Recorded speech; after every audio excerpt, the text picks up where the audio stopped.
Remember.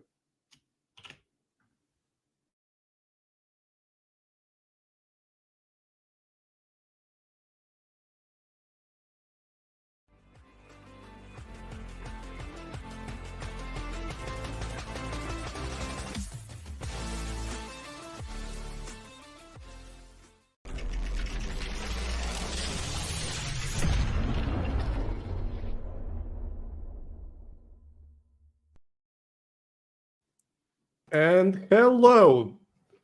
In the next episode of Enter the Matrix, I just wanted to give like an introduction, but I just realized when we have this intro video, like it's saying going live in like 10 seconds, and then you have another 10 seconds of ad, which is lovely. Anyway, so with that great intermission within the first 10 seconds, I'm kind of proud. It's 10 seconds and we were already off topic.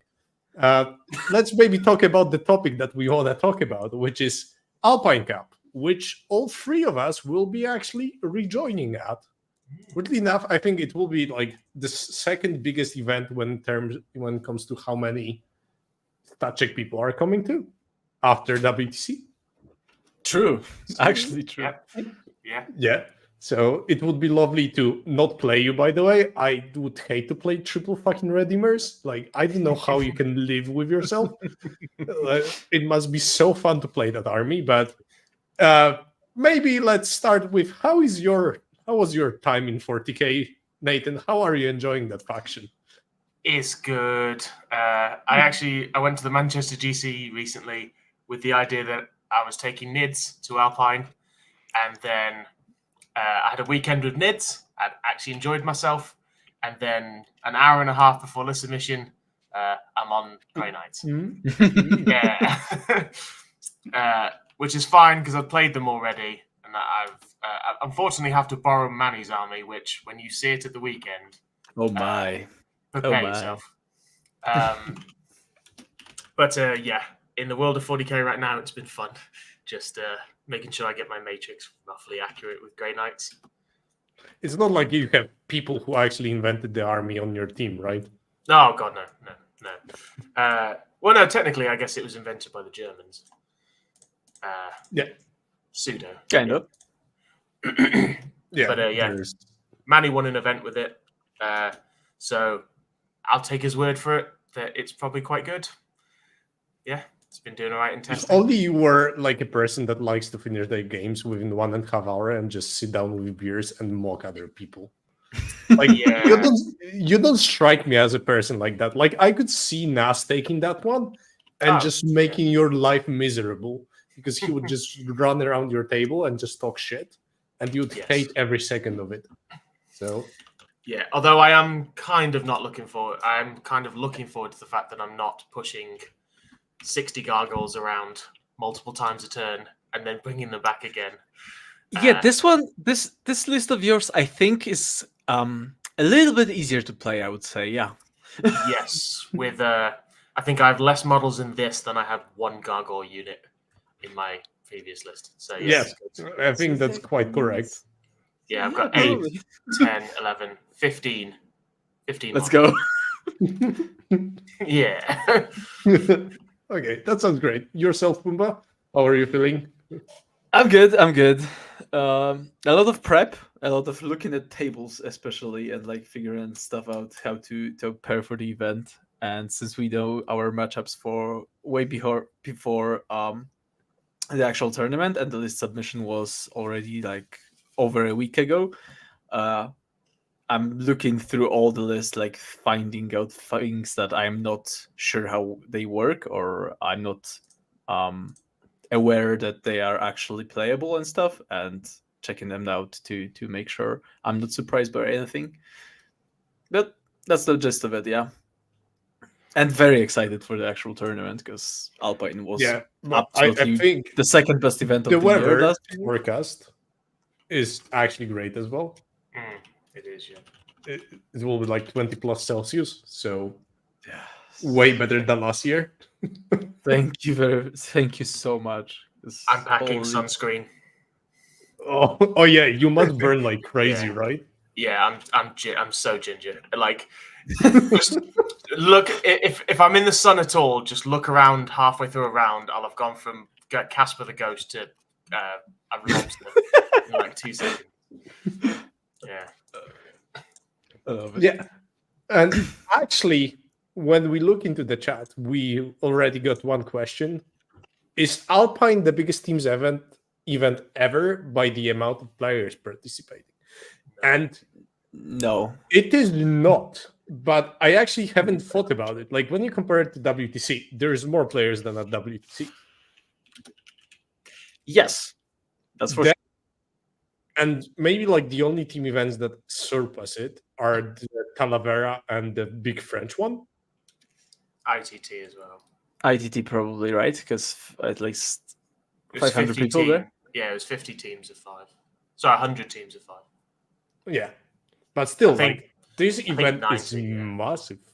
Like yeah, when it you is. consider the previous years, like last year was what, 22 teams, 25? I don't know. I think 42 was like last year. Yeah, Legit. so it like basically doubled. There's a new venue.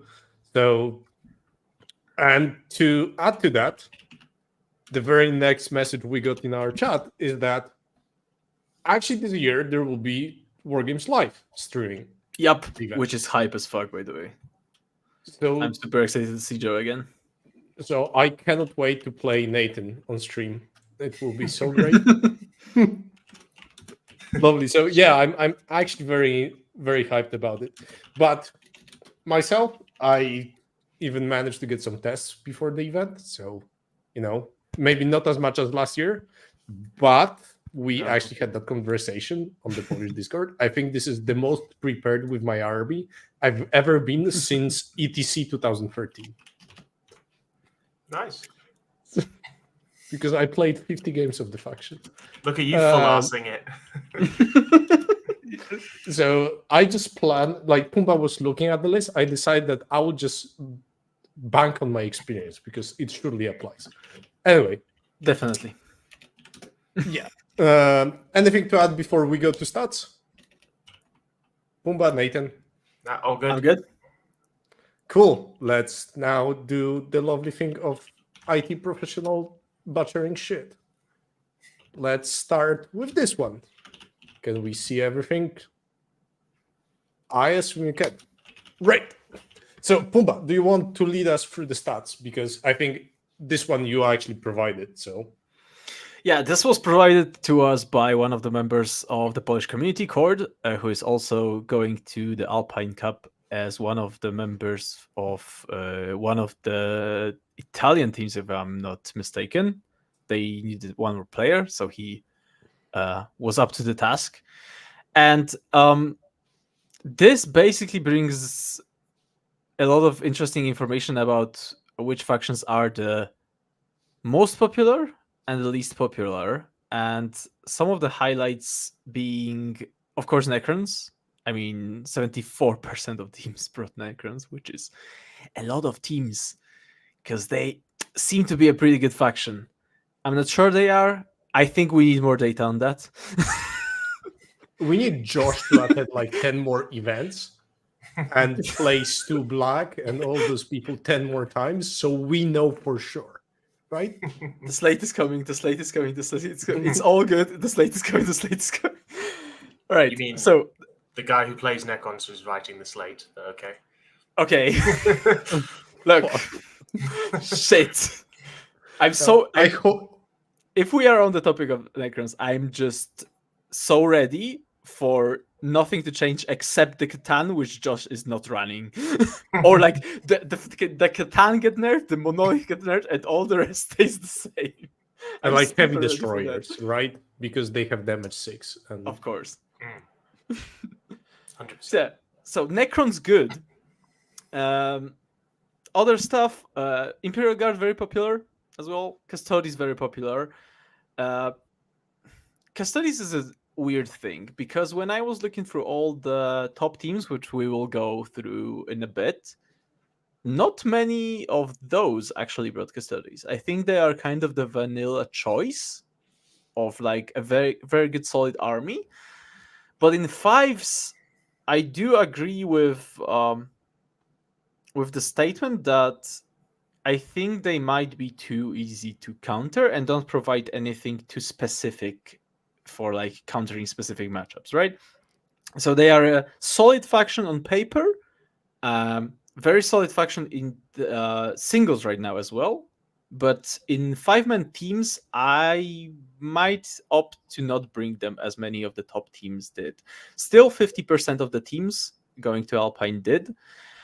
Space Marines are very popular, which surprises absolutely nobody, because Space Marine is good and Black Templar is good, especially.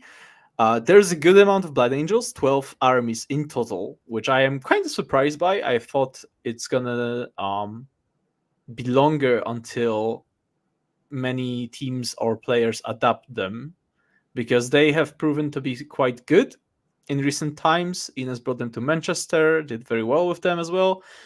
But I thought it's gonna take a little bit longer. So the meta adapts quite fast right now, I would say.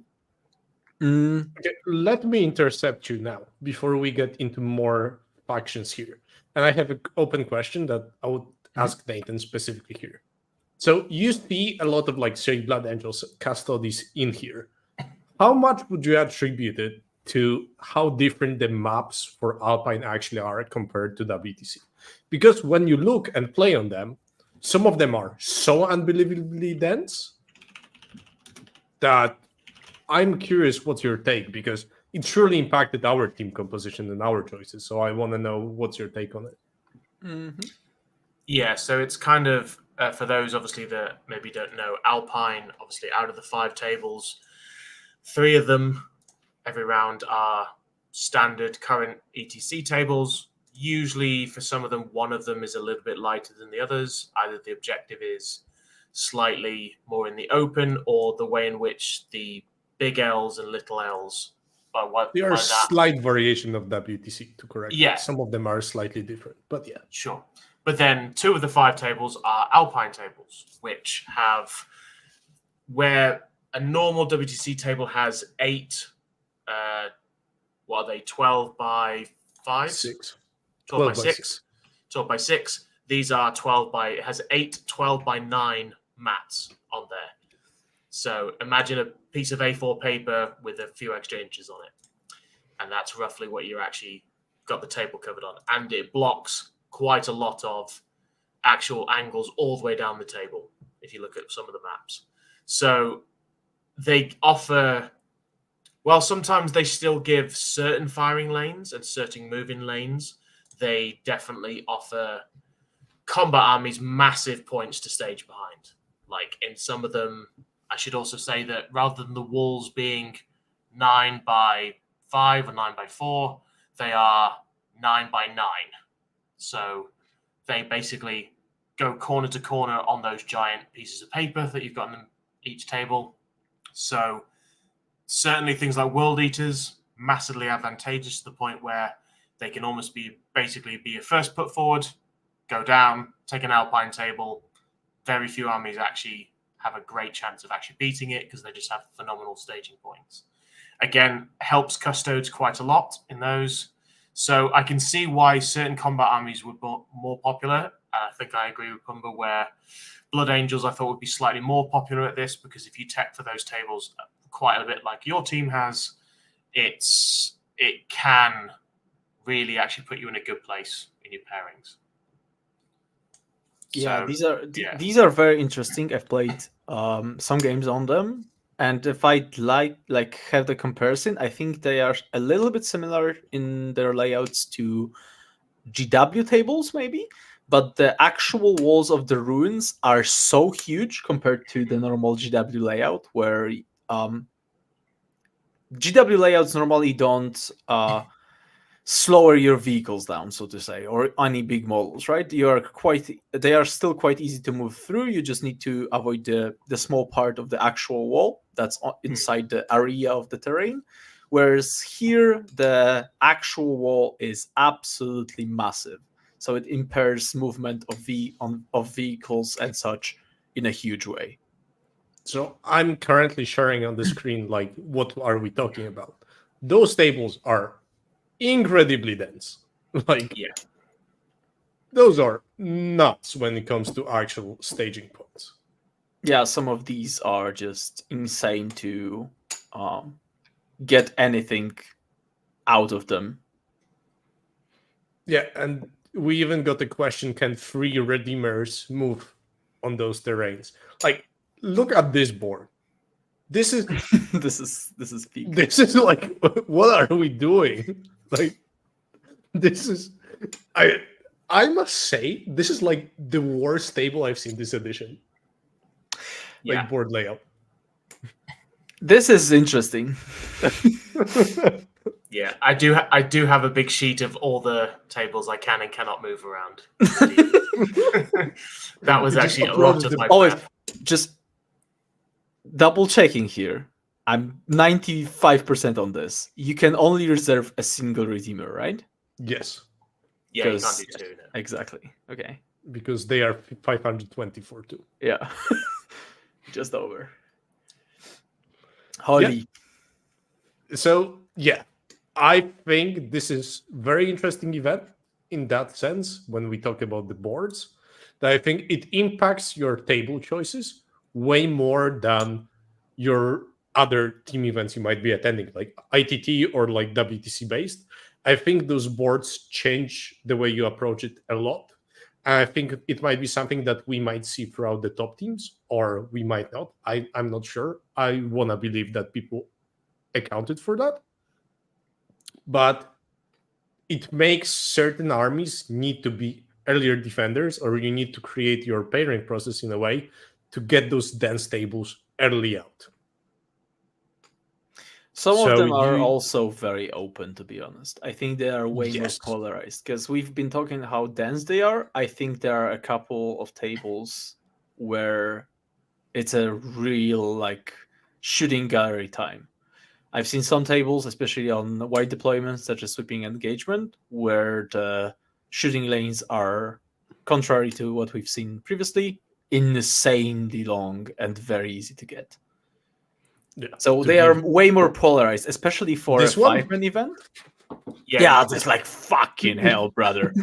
I played, Why are we even bothering in putting like middle ruins down, bro? At this point, I played 2 games of this on this exact table on Monday, and it is shockingly bad. it is. Bad. I mean, like, this is like Alex Harrison's wet dream. Yeah. Yeah, the Please, Iron you- Storm here. Yeah, pretty decent, I'd say. But let's talk now about one thing that I kind of do not like about this is that you have such a massive difference between this very open board and the very next one in a given mission that I find that the role of who chooses the table first will actually impact the whole pairing process Yeah. to an extent that I do not like. Because there's no second table like this one on sweeping engagement, because this one is like fine. Like, Yeah, this still, is just the WTC table. Yeah. it's okay. It's not great because all the objectives are in the open, but it's fine. This one is slightly better because you can actually hide to some extent, but it's still bad. It's not And great. then you have this one, which is like, what are we doing? And then you have the remaining 2, which are basically Super the dense. same. And they are super dense. If you have scout move and staging, like, suddenly your units can just, like, with ward eaters, you cannot touch them and they will touch you in the ways you do not like. And there's also one more thing that needs to be mentioned. I think this impacts a lot of the choices of what you bring. And you can see on this board, there's like this special marker of knights cannot pass through here. And this is something that you will see on a lot of those boards that you might not usually see on other tables, that those terrains that are on the sides will usually block the movement of like tanks, etc. There's no way you ingress like a Reaper or anything on a line and hope to get some shooting. It's not gonna happen usually because there's no line that you can move a Rhino just by the board edge. So I'm not 100% sure what I feel about those boards. But I'm also playing Sister, so I don't really care, which is nice. Your takes, boys, on this. Nathan? Yeah, like I've played multiple games on each of the Alpine tables now, and I don't love them. They do seem to massively cater to pushing your armies down a certain route. But then again, terrain's always done that historically. No matter what you do, terrain always affects what armies you take. It's one of the reasons we have maybe a different meta in the UK, because we don't play on GW tables, we play on UK GT tables, which historically are more favored towards shooting armies than combat armies. So yeah, they impact it a lot. You then have, like you said earlier, winning the roll-off is actually very big to choosing what table you can get. So in an 8, it's kind of okay. In a 5, it maybe has too much of an impact. I think I agree with Nathan here, yeah. I think I would like these tables more if they were prepared for 8-man teams. What I really like about them is how different they feel and are to WTC tables. I'm going to be honest, for me, for a player who has been practicing for the previous WTC, who's been constantly playing this meta and has played hundreds of games on these tables, they have become a little bit stale. And sometimes there are, definitely if you are practice with your army, there are play patterns on WTC boards that are just very automatic, and you stop thinking about your board choice / what you are actually like. Your deployment kind of becomes automatic by that point, because they are now over a year old. So overall, I think these need improvement a little bit. I think they are a little bit too polarized for 5-mans. I would like them more in 8-mans. I actually like the addition of different styles of ruins. Like, this is legitimately, I think, interesting, because they really feel different to play on. And just looking at the maps, you wouldn't see some of the things you can pull off. This is a good example. Thank you, Typhus. This board seems incredibly dense, and it is incredibly dense. However, this is, I believe, played on Hammer and Anvil and Vital Ground. Yeah, right? Which is a crazy mission, by the way. So the middle objective doesn't fucking exist, by the way, boys. Yeah. So the two objectives, even though the board is incredibly dense, the two objectives that you need to control to win the game are kind of in the open at the same time.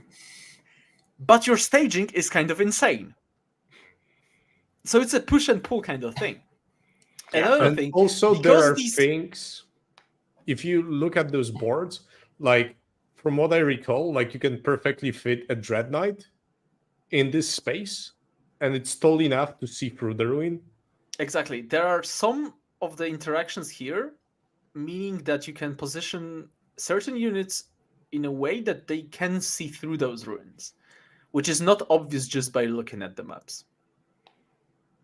And I liked that preparation phase, especially because those games that I played on those boards made me think in very different ways than playing on the established WTC boards. Yeah. I did kind of like that part. So I would add one thing. I genuinely enjoy the fact that we are playing something different, even if it will not be great. I just, as you said, WTC boards kind of became stale at this point. So it's nice to get a breath of fresh air. But what I don't like is that impact of one matchup in a 5-man pairing can mean winning or losing. Mm-hmm. And I find that if those boards are so polarizing to some extent, maybe not on every board choice, right? Maybe not on every deployment. But it might mean that if you face on a specific mission against a team, like say both of you have Iron Storms on those missions with those insane shooting lanes, right? On the sweeping engagement mission, right? Both teams have Iron Storms. Both teams first defend with Iron Storm. One Iron Storm gets the better board choice, the other one doesn't, and it suddenly can be even a 5-point swing on just that one roll, because opponent can never hold anything in the midboard. So, and this in a scoring where I think It's how much for a win in this format? I think 55. Yeah, it's 45-55. So it's 10 points Yeah. even in 5-man, not 8-man. Yeah, Mhm. and I think this might be enough. One roll-off in some matchups might just be enough for you to win a round.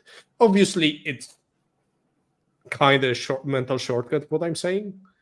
But I think the impact might be slightly too much. But at the same time, it is great because we'll have something to complain about if it happens. Yeah. Hey, You can have an excuse. And as we know, if you're a good player and you lose, you need look, to have a I set didn't of get my board excuses. choice. I didn't go first. It's the classic. It's the good old. I didn't go first on not on my board. What could I do, brother? Yep. Anything to add, or shall we go back to stats? Back to stats. That's what we're here for. Surely. We are apparently part of Stat Check, Allegedly. allegedly. All right. So the least represented factions. We've got demons, demons, which I don't think is a surprise to anybody. Admech, same. There's definitely some interesting builds. I know Mate. I'm gonna fucking butcher this. The Hungarian guy. Is playing his Admech. I'm very excited to see how he performs. I think people with armies like Admech who have been kind of in the dirt, people are rightly underestimating them, but at the same time, you then play against Admech and then you find out because somebody is very experienced with those factions, and then they actually have rules that you've never heard of, which can be tough to deal with. Imperial Knights, only 4 of them. Also, I don't think it's a surprise. Demons, not very popular, same thing. And I think the next faction that is one of the least represented is World Eaters and Drukhari. On the same Drukhari, level. I'm not surprised at all. Drukhari are still bad. I'm not surprised by either. They are both bad armies. I will stick just by have that Anthony. statement. We just have Look. Anthony. Look, I've told him enough times that I am willing to accept he's the savant and World Eaters are just bad, that he's good, right? We stick by that. Yep. And any other takeaways? I think what stands out to me is the rise of these events, Grey Knights and Oh, Peaceful. yeah, for I think sure. we're seeing those two factions resurfacing quite a bit. And Grey Knights, I'm not really surprised. Like, the buff to the Message Dread Knights was a lot. And also, that army is just, I think, really good in 5s because it's very stable. And it's really hard to just destroy it. But T-Sons. Run me through T-Sons as a faction. Why is it suddenly rising in popularity? Because we saw them perform at Pyra, well, not well. Then at Eurotrash, they still didn't perform like insanely well, except Liam VSL. But the German T-Sons was did like very 65 points. Yeah, he was decent. Yeah. I think I'm at the point where I'm willing to accept the fact that T-Sons are good. It took me a month or like maybe 2 to accept that reality that we live in. But I do think they are good. The matter still remains, and I will stick by that statement, that the difference between an average T-Sons player and an exceptional T-Sons player is night and day. Average T-Sons player, someone who is like mid-pack, ELO player, let's say, I think is still going to struggle with that army. The line that you are walking with that army, with how little resources it has, is very thin. A little slip up can mean you are getting absolutely destroyed. But more and more people are proving that it is possible to walk that line and perform very well. And some of them are coming to this event, including Liam, including Arne, including Brian. So let's go. Nathan, anything to add on your side? Anything that stands out, or maybe you want to chip in into Grey Knights or T-Sons conversation? Yeah, so like you said with the Grey Knights, they're just an inherently stable army. They have predominantly become the more Dread Knight spam version than say the previous Terminators, Strike Squads, Librarian kind of build. Because I think people are slowly realizing actually jumping around Dread Knights, the damage output is deceptively high. When you start putting in extra elements like Canis or Redeemers and such, you start opening up certain matchups that actually start going well for you. Thousand Suns, yeah, like you said, like if you have a turn where you lose effectively, for anybody else, it's 2 units of Marines with characters. You have an awfully bad turn, but the damage output is bonkers high. Magnus is still as toxic as ever, and is basically you lose Magnus, you kind of lose the game a little bit. But the threshold for player skill and the tricks it has allows it to probably have a favorable matrix into most of the top 5 army, or like top armies that would be included in a 5-man meta team event. The only one that's interesting that I found is, say, Chaos Space Marines have really just fallen off a cliff as going from by far the highest. Now, they got very hardly hit in the balance update, maybe too harshly. And with that, the player population is also just skydived because they're not awful. They're okay. They've got some builds in there that are okay, but they've just fallen off a cliff with popularity. Yeah. I'm not really that surprised. I think we will talk about this more when talking about specific team lineups, but I think the current Grey Knights are very different to what we are actually used to from that faction. I think that faction has evolved with the Dread Knights build into something very different than the usual MSU builds, even Terminator builds. I think taking 1 or 2 Dread Knights was something completely different to pivoting to like 5 or 6, backed up by either the Canis or the Redeemers. And I think that army has become a little bit of a stat check. Like they are kind of knights on steroids if knights were good, right? With their profiles, with their output, with their survivability, with their mobility. That platform for 185 right now, especially the normal ones that can advance and shoot after and charge in the same turn, like that price point for that fucking profile is kind of mental when you think about it, when you compare it to anything else in the game right now. Yeah, and when you advance, you also like ignore terrains, right? There was something like that. You get fly. You fly. Yeah, you get flying. Yeah. So very mobile. It's not extremely hard to kill. They are toughness 8, which is, by the way, hilarious on that like army. Yeah. It's just a stat check 2-up save, 4-up invent, but just a 8 toughness. So you get wounded a lot usually, and I think it also is like it's a similar thing to with playing like knights back when big knights especially were a thing.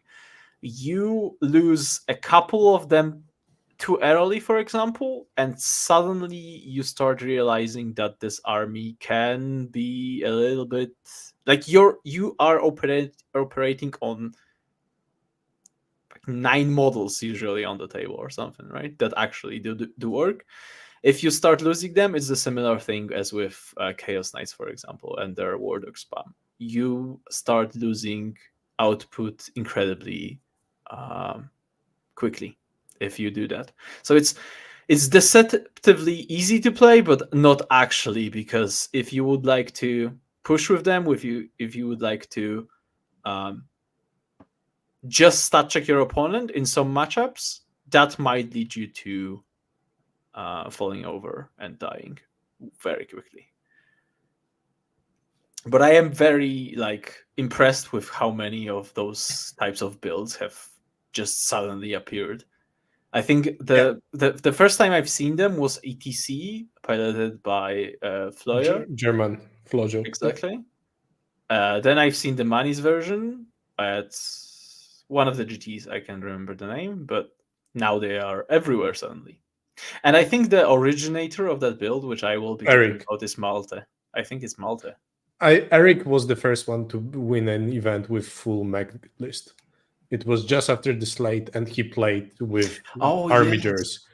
That's True. With the I mean, Helvers, right? yeah, exactly. But that's like way back. What Eric I'm was really one, yeah. interested here is that I think we'll see at the end of the event one of the highest scorers to be either Tisons or Grey Knight. I wouldn't be really surprised because I think we have Liam VSL, who will probably be somewhere at the top, unless he faces me. Okay, bro. Okay. And I'm so ready I will to just get ganked. adjust my Anyway. metrics right fucking now. We have a volunteer, bro. Yeah, but in all seriousness, I wouldn't be surprised if those armies performed extremely well at this event. I think also they have the additional benefit of the fact that even though this build has become popular, it hasn't been popular so far. I don't think many players have actually played games against that army. I don't think many players have played games against a great T-Sans player recently. I think all of this will impact the scores of both armies. I think if you estimate the Grey Knights matchup wrong, if you're not aware of how exactly the game is played, if you don't have a good macro plan, same with T-Sans, I think these are the armies that will push scores just because they are kind of new to the meta. Yeah. Shall we go to the team breakdown? Let's go. Who are we starting with? So we no. First we have this. Cool. To start us off, this was provided to us by Sebastian from Team Firebug, one of the StatCheck patrons. Thank you for that. Yep. It is a similar concept to what we've done for ETC and Pyra. Just picking some of the teams that he found to be top teams based, as the title says, on like notoriety or recognition. Elo. We're so pulling our team down by Elo. By the way, how the fuck are we so high in Elo? It's me and you. We never play singles. Do we even have Elo? I don't fucking know. I have 2 ITC events, so I'm like at 1550 Elo, I think. I might be where 1500 is the average. Bro, how the fuck are Ines and Anthony and Brian so high on that they are pulling us up so high? That's fucking They are carrying us in more than one way. Exactly. That's kind of crazy. Yeah. So, Necrons, good. But the split between Canoptech and Hypercrypt is kind of interesting. Because it's almost half and half. Which, still, that codex is now 6 months old? Yeah, I think. Sure. It's like almost half a year. Holy shit. And like, there's Ghetto still cannot win against Word Eaters. Man. One day he will get them. But yeah, overall, I like the fact that both of these builds have kind of prevailed. I was very hype on Hypercrypt at the start of the codex. And both have prevailed and stayed strong throughout the... And of course, we don't have any because we are the Snowflake team this time. And No Name doesn't have any Necron players, which also is interesting to me. Space Marines are boring as fuck, in contrary. Because we bullied Edis out of taking Ninerstorm into playing Blind Angels after Manchester. And other than that, it's all Black Templar Ironstone. I think it's kind of interesting. I'm wondering how much this is impacted by, as we've discussed, first board choice, the first defender problem, such, because I do believe Space Marines have, from the top of my head, at least 5 playable builds. I think at least 5 Marine builds are in a category that I would say are good. But is Ironstorm that much better than any of them? I think it might be. What do you guys think? Nathan, your opinion? Yeah, I think, like you said, a lot of it's based on board choice. That Iron Storm list, especially if you go more the extreme versions, if it gets first board choice, its matrix looks very good. When you get objectives in the open, it's hard to just win a pure stat check, take a lot of saves. Can you kill 12 vehicles? If you can't, while getting shot for 5 turns, because everything's in the open, you're just going to lose. So yeah, it's unfortunate, but unfortunately that, especially in a 5, like you said earlier, if that walks away with a 15-5, then that's already a big move. Like in this, out of 5 players, coming back from one of your games, coming back as a 20 is tough. Because you got to think the other. This is something that we visibly knew that it would be a problem, and this is something we need to address in our team comp, for example. And I imagine you guys did as well. Yep, I think every team needs to be aware that the Ironstorm meta is here, and like the first board choice, Ironstorm is something that needs to be dealt with. Guard. Guard is boring. I think the split is either you take the 2 tank commander variant or you don't. I think Nas is currently on 1, but with 18 fucking Bolgrin or something. And I think this is, by the way, a correct choice when it comes to the English team's composition. Because taking second tank commander actually hinders your board choices. And this way you can go into more board control approach where, for example, in their team, Nathan and Alex want the more open boards if possible, right? Yeah, but are we really giving credit to Nas that he thought about No. stuff? I think it was purely like Josh. I am not ready for that. No. It's Josh and the others having a conversation and Nas being forced into shit, okay? Right? Please. But this is something that I had like a coaching call and I talked about team compositions in that one. And I realized that with guard, I think going to tank commanders is a little bit bad when you have a team that already needs stables a lot. And if you can take I actually am not sure because I think this is one of the armies with, especially with the 2 tank commanders, that can kind of play against Ironstorm. Tank commanders are very good into that army. If they are alive, yes. I mean, if they die, they also usually take something with them, so that helps. That's the problem with them, right? And also, repeatedly getting harassed by Kasserkin is very good. I think this is one of the best matchups that, like, the worst matchup for Ironstorm is a big fucking thing to say. But I also think this is one of the most uncomfortable matchup for Ironstorm if you have 2 tank commanders. Anything to add about guard, Nathan? Yeah, this was, I guess we took the 18 because it was just more determinate on potential terrain that he might get. But yeah, guard is still very much going to be an army that stays in teams unless something happens balance-wise. Grenades we've already talked about.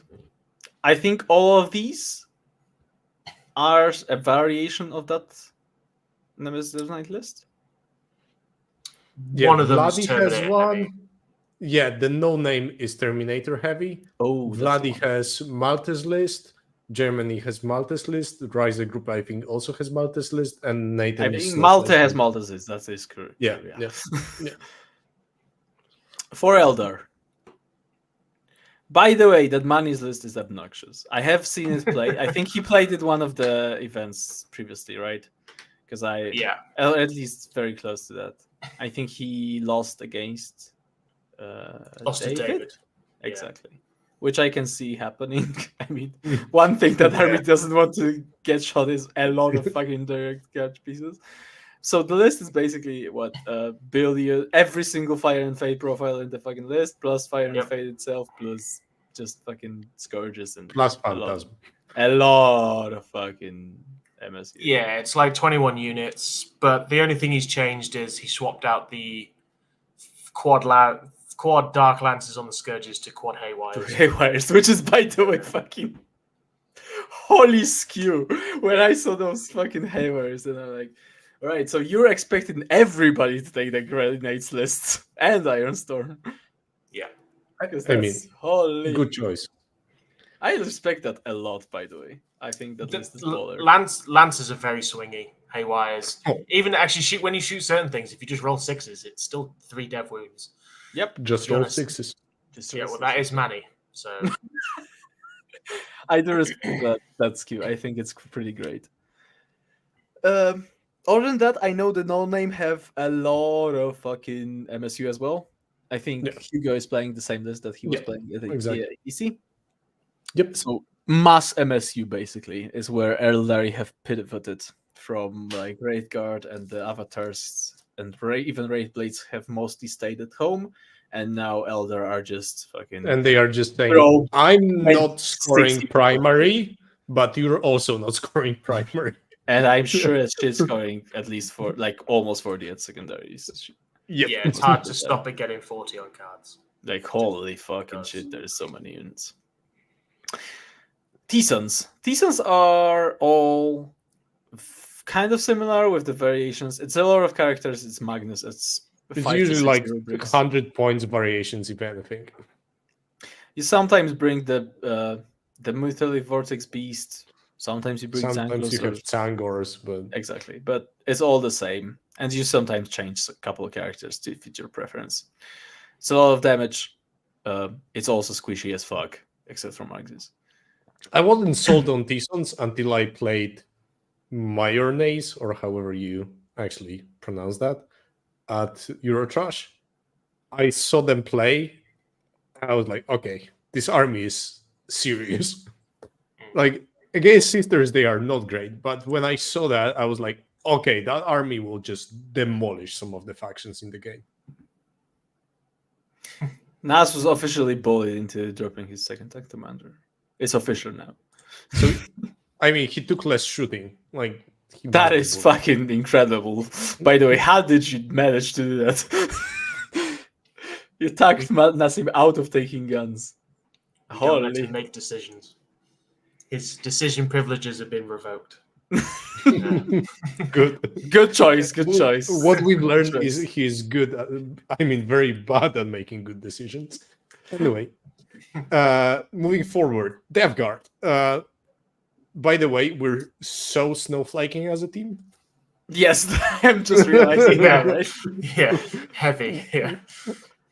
Hey, we've got Marines. They are their own kind of Marines, but hey, we sure have them. Yep. Death Guard. Talk us through it, Pumba, because you might know a little bit about them. So basically, Death Guard is kind of convergent onto two ideas. You either take PBCs or don't.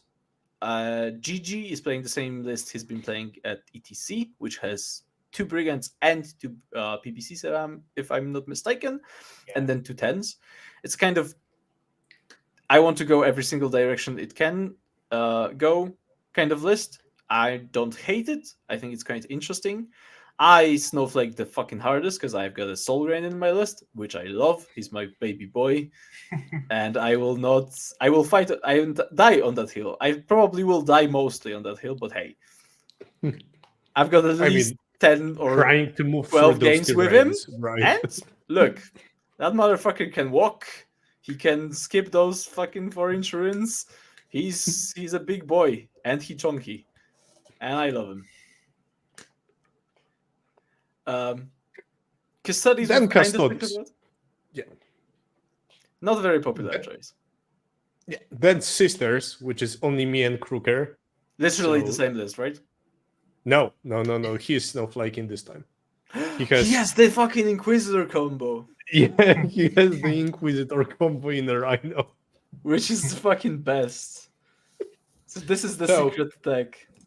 So because Lim ruled that you can use Miracle Dice on the Joint Inquisitor to a squad.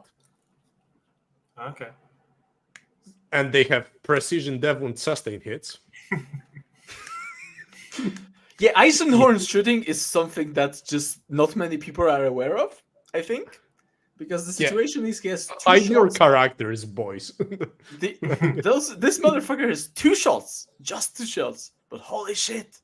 Those 2 shots can deal you 6 mortal wounds to any character in the game. With fucking precision dev wounds.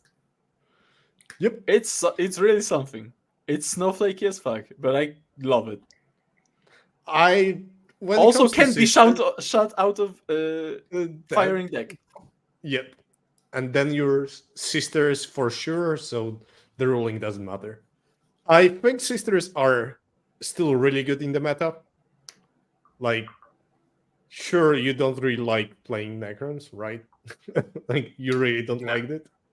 But other than that, they are fine. Like, I can play most of the stuff in the game and be like, okay with it. Like, sure, I might not win most of the matchups, but I will surely make my opponent also hate their life for all 3.5 hours that we play. So I paid for so not only I suffer, he also suffers. So I see it as an absolute win. I genuinely think they are good. I think they are slightly worse at 5s than on 8s. Because in 5s you will have some of the I thought there were going to be more. Sorry? I thought there was going to be a lot more sisters armies. Same. I thought they would be closer to like the Guard Grey Knight numbers in say like top teams. I thought if you have a good sisters player, even in 5s, just that 8 to 12 points out of pretty much everything are the odd little armies. Yeah. Would just be really solid to just hold, or just to blunt something, or just to hold something to a game. Would just be and you still have like weirdly good play into some of the factions that are popular in the top here, like Guard, Eldar, or Thousand Sons, which is weird, but it is a thing. Mm-hmm. So, like, I also thought there was going to be more sisters. I think just but I don't think like sisters are a faction. Not enough good sister players. Legit. Sisters are actually a faction that you are a sister specialist or you don't play it. Like, you will not jump to play this faction only for a team event. Will not. Oh, yeah. We were looking at, do we want a sisters player for this event for our team? So I played 3 games for sisters, and I'm like, I have no idea what I'm doing. And I got bombed 3 times.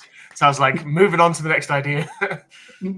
Yeah, so I think this is the main thing. This is an army that we mentioned, like with T-Sons. Either you have a player for this faction or you do not. If you have a player for this faction, you're bringing it in 5s. In 8s, I think you force someone to play that faction. 100%. No questions asked. In 5s, I think you can choose basically most of the other factions that we have here and be absolutely fine with it. Mm-hmm. Just 2 nids and just 1 swarm. That's your fault, Nathan, by the way. Yeah. I tried. Apparently not hard enough, man. I was like, guys, I'll be a put forward on those Alpine tables that do all right, and they're like, your matrix looks like shit, and I'm like, a little. And they're just like, so yeah. Oh well. And to War Leaders, yeah, that's because Arek is playing. Arek literally has his list named Anthony Vanella. Yeah, literally just fucking copied Anthony's list, put it down. Just go. Just fucking roll it. Yeah, another faction like Sisters or T-Sons. You bring it if you have a player. Yep. Yeah. And I'm very surprised with the one-offs. Like, I thought orcs were going to be more popular. I can kind of see from their matrix why they are not. Like, Brian convinced us quite quickly. Quickly. Yeah, that is true. And he hasn't performed like super well at ETC with them either. And like, if Brian is not performing with that faction, I mean, who else? They're struggling at the moment. That is true. But I think that how popular Grey Knights got is like the main issue for this faction. Yeah, that matchup is so fucking doomed. Can we talk about this? Because holy, Like I've seen that game played by Danny and Malte on like one of the scrims or tryhard teams or whatever, just online.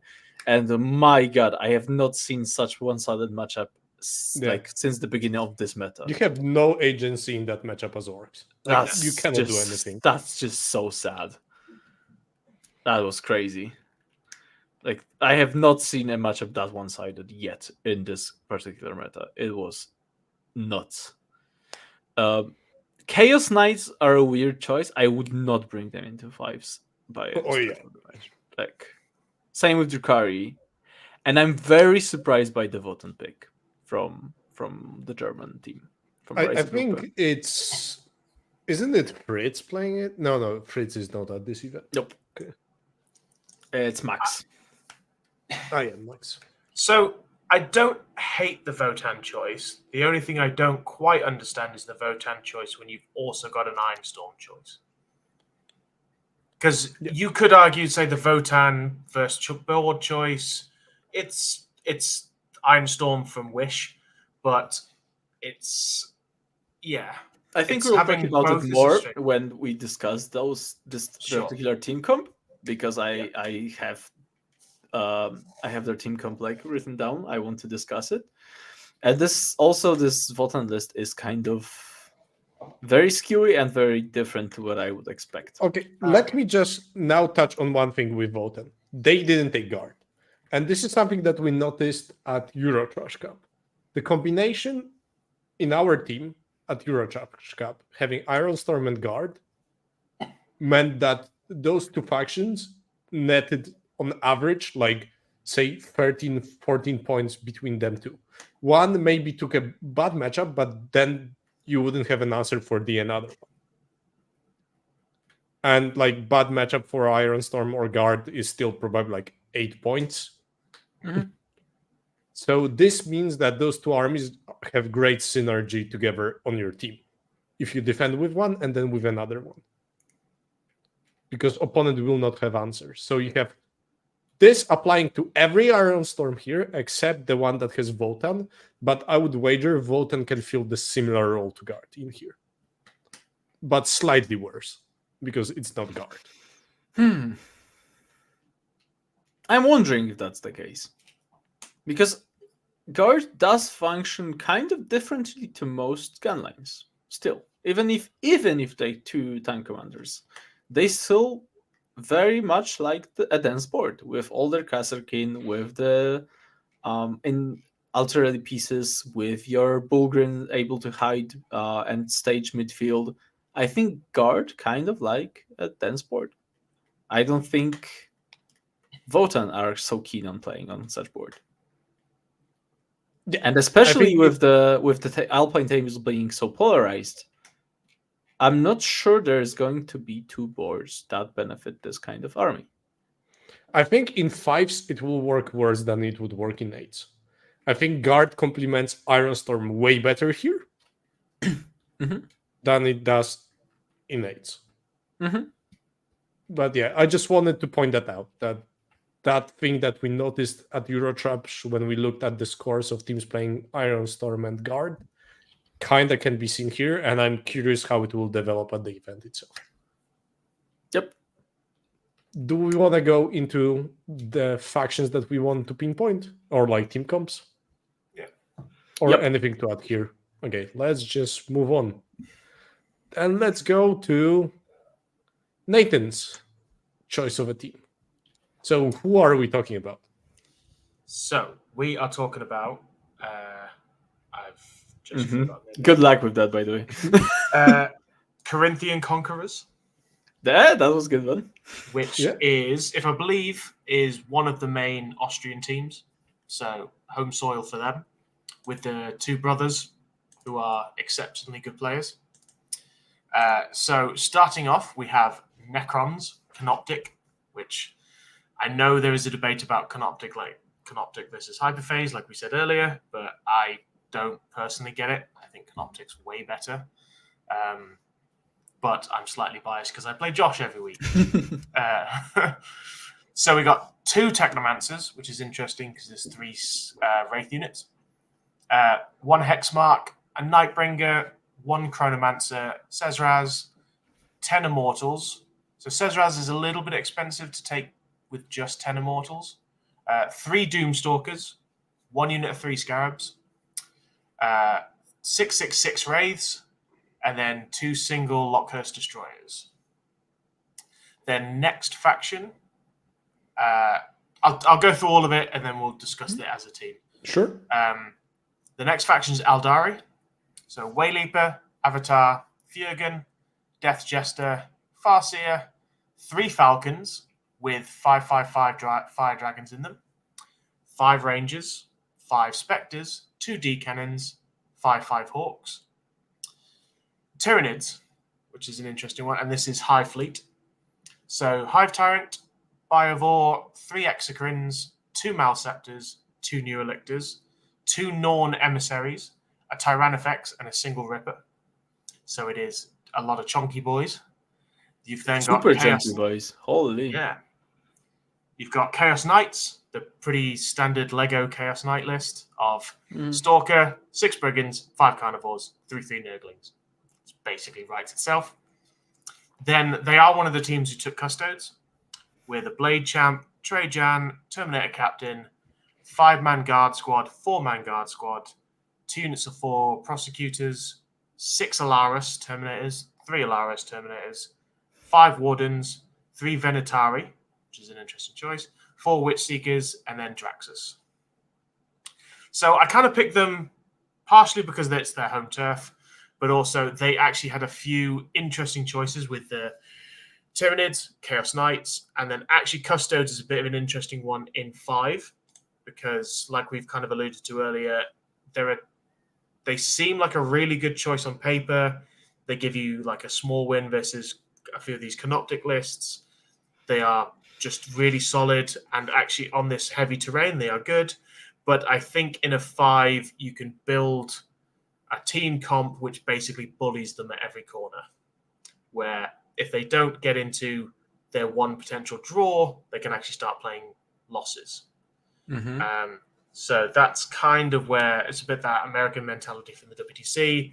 Make one list, really struggle in the pairings, and then you can usually edge the round. Chaos Knights, actually in the meta, not awful, not fantastic. The ability to move through the walls is quite good on these alpine terrain. They're actually quite fast, high OC. I think one thing that we didn't necessarily mention earlier was the rules pack is very, how do I put it, board control dominated for the primary choices, with the fact that you have Hammer and Anvil version of, what's it called again? Vital Ground? Vital Ground. So rather than that normally being a quarters mission, this is now people have got to take the center. We've then got the Alpha Omega disappearing objective mission. You have hold 15 a turn. You have hold 15 at the end. And there's another one as well. Scorched, which is the last round. So a lot of these are, bar Scorched maybe, are very board control dominated missions. So I think that's possibly what they're going for a little bit with the Tyranids. This is, I guess he's gone for Hive Fleet because it's better damage, because the Norn Emissaries with a 4+ invuln maybe don't need to have the double effectively AOC from maybe going Synaptic. But yeah, there's some interesting lists in there. The Aldari is very Fire Dragons coming out of a Falcon, getting full rerolls, Fjörgen, Avatar. It's a very anti-mech list. And then Canoptic is what Canoptic does. On most tables, no matter what it plays, it's going to control the board. Wraiths are probably one of the biggest stat checks in the game at the moment, mostly because of their 2 strats, the ability to move when somebody gets close, especially on these tables where the angles become more difficult. That 6-inch move can end up shutting off half your shooting. And then you also just have the most broken strat in the game, which is just low knob, which, again, on a unit of Wraiths is absolutely crazy. Like the reactive move plus low knob is one of the most disgusting things in this game. Legitimately. It's crazy. I am so surprised by their choices in this Custodes list. It's very light on Wardens. And it has Venetary. And I've got to say, I do love me some free Rapid Ingress, but 200 points for 3 Custodes bodies is a lot of fucking points, okay? Yes. Like, And holy. A 6-man Terminators with a character is also a hell of a lot of points. That Custodes list is controversial, I think. I am not a fan. Straight up. This is something that we tested at Pyra and realized this is not the way. Yeah, you either go the fucking graph tanks or you need a lot of boys, a lot of golden boys are needed to in the games. Or otherwise you kind of still can die very easily. What I kind of like about this whole lineup is even with that Custodes list, you have chunky Nids, chunky Knights, chunky Custodes, and the biggest stat check in the game, which is and no Iron Storm. and Kanapwig. Like 4 of these armies are kind of stat checky. You need a high damage output into them. Yeah, if there was also Iron Storm, I could see this being like an approach that, sure, you will have 3 factions that can handle this. What about 5? Yeah, like if you swap the Custodes out for an Iron Storm, actually you'd look at this and go, that's tough. Yeah. And then in the Eldar, you have your anti-mech and Iron Storm version to help you out as well. Yeah. Yeah. I always get scared when I see a Custode list that doesn't have 3 Blade champions. I just always like, good luck trying to get places. I mean, on those boards, without that's the an interesting one, because I have played the English version with the 3 Blade champions against Robo at Pyra, and I thought it was great. But then Jack Herbster took the 1 Blade champion and 2 Caladius to ETC, and he has performed incredibly well with them. And I did not think that list was super good beforehand. So I do think there's more to that. I think the Custodes are deceptively tricky in that sense on how those Caladius vary their matchups and improve some of their matchups, maybe worse than others. But I think in that particular version, I think 1 Blade champion can work. I mean, it has been proven to work. Sure. That's the plug and play Art of War version of Custodes, I think, right now. That's kind of becoming popular in the States. I also love how we close this. I just needed to check. I love how close this version of Necrons is to Ghetto's Necrons. Because Ghetto is coming with one of the Polish teams. And he has almost exactly the same list, except he has 5 Immortals instead of a 10. He does have a Plasmonster with them. And other than that, I think it's the same. He has a Doom Sentinel, to be fair, because he has been touched by 1,000 Suns and stuff. But yeah, it's so close. He even has 2 Technos, by the way, and 3 squads of Wraiths. Yep. Anything to add, or shall we move on? Because we also have plenty of questions. Sure, let's move on. Let's go to your choice, Pumba. So this is Reisgruppe, who are the German team, one of the German teams, at least 3 that are coming. This team has Valentin, Malte, Max, Arne, and the other Max. Incredibly good lineup, by the way. One choice in here. So let's go through them. So it's just the plug and play Canoptek list with the 2 Catan, so Nightbringer, Void, 2 Dumbstalkers, three squads of raids, all with techno. He has Emotek for the extra CPs. He has some scarabs, one destroyer. Extremely plug and play. You could almost play this the first day the codex went out, but it still fucking works. This is the Malta list played by Malta. So we have 6 Nemesis Dread Knights, the Canis, 3 DBs. Straight in as an arrow. Like, no fucking about. 3 Inquisitorial Henchmen. No strikes, no additional, no tech marines, fuck that. Just go kill people with stat check and with mortal wounds from librarians. Try to not withdraw ones on those, by the way. Good luck, because I am just fucking sweating looking at the profile every time. And then we have a kind of started by Iron Storm, but with the Storm Raven variant. Anything special that we are not seeing here? It was one There's the Lancer, I guess, lieutenant with combi weapon for the rerolls. which is one of the options. That's the, very, that's the very only close to difference. standard. Like, instead of second tech marine, that's like the only thing that strikes me. Yeah.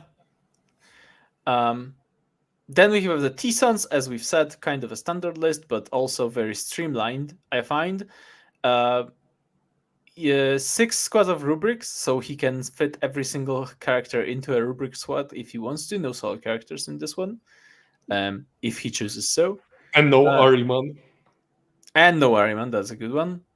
So you don't have that option of one super explosive turn, but you do have just plenty of Cowboy Boys to go around.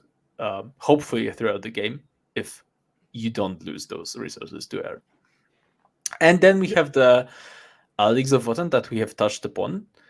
And what's interesting here, we've got 6 Sagittars and the Land Fortress in here with no Terminators. I don't like this list. I find this very interesting. Without the Terminators, I am legitimately not sure what this list is supposed to be playing against. Is it targeted to someone? Is it just another stat check? Because, I mean, they have Grey Knights, Iron Storm, and this Votan list, and Canoptic Court. Which is, like, fucking hell, that's a lot of stat check to have in your team, let's be honest. That's like the Austrian version, but better for me, right? Yep. I am not sure about Votan. I have not been loving them recently. And I'm wondering if the Germans have something special cooking. Because they very well might be. And I would be very willing to see those, both the Iron Storm, the Grey Knights, and Leagues finding proper tables for them. Because I think some of them might really struggle with line of sight. Yep. Any additional notes from you boys on this lineup? I rate it very highly. I think it's very plug and play. I think it also catches the meta. Like, it floats onto, like, it is kind of the cutting edge of the meta, except for the Votan. Like, they have both the Grey Knights and the Thousand Suns. So the question is like Votan supposed to play against Iron Storm? And I think the answer is hell fucking no. Yeah, that's probably a firefight you're not going to win. I think that is a losing matchup for Votan.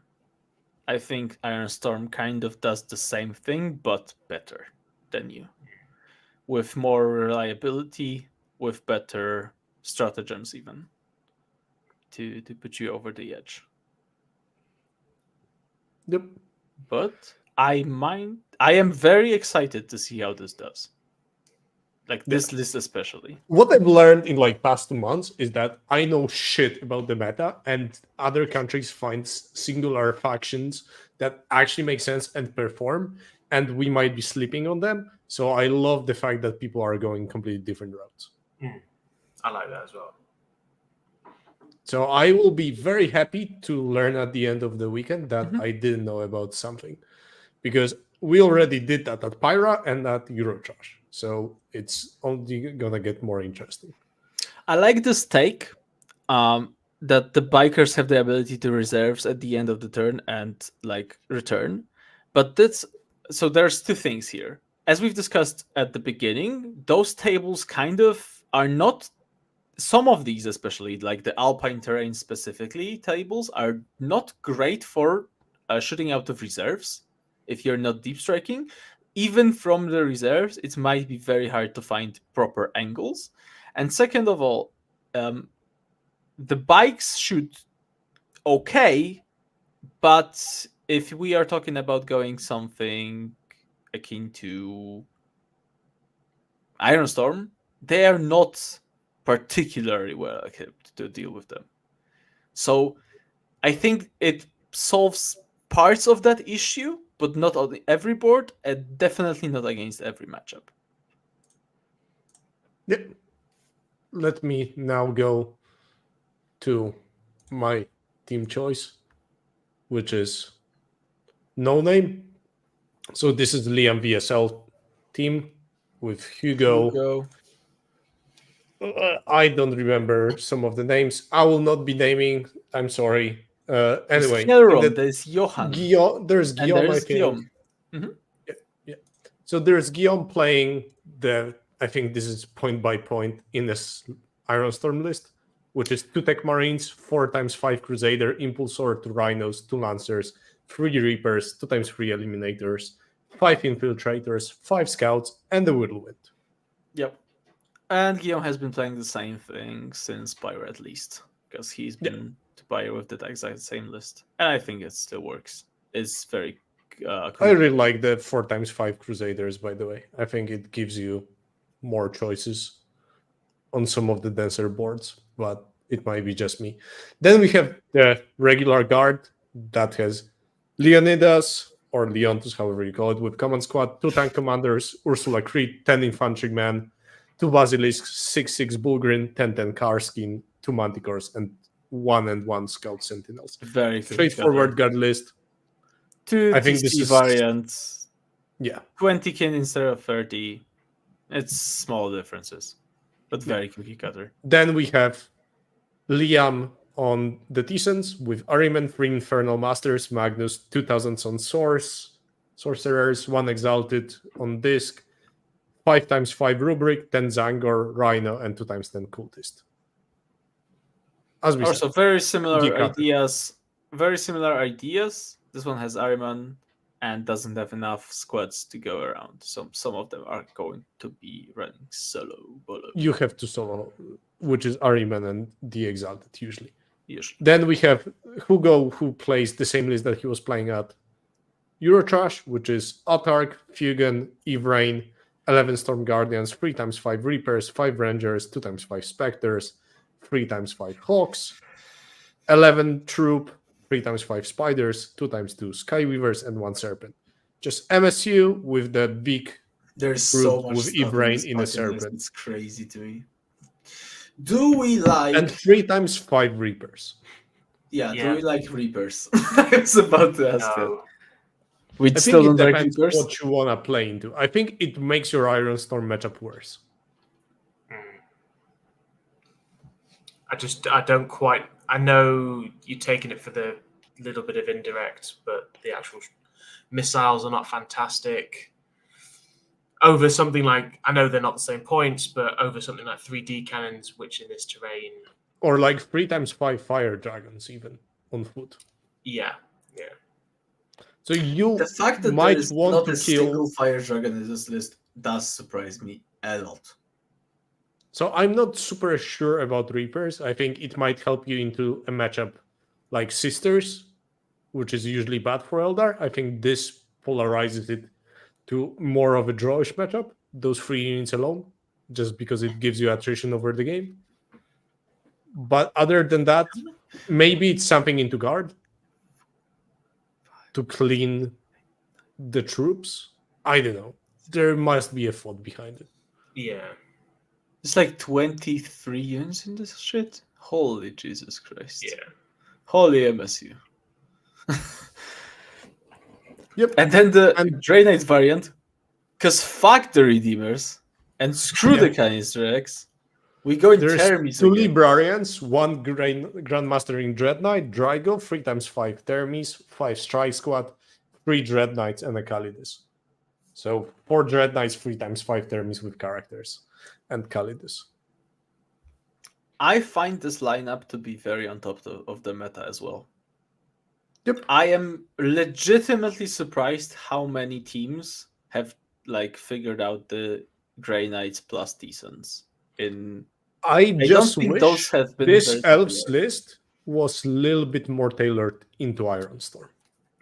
I agree. That's the only thing that I would change in this matchup. But maybe they have a specific plan that the elves might end up playing guard, so they want elves to be slightly better into guard or sisters. I don't know. It might just be a thing.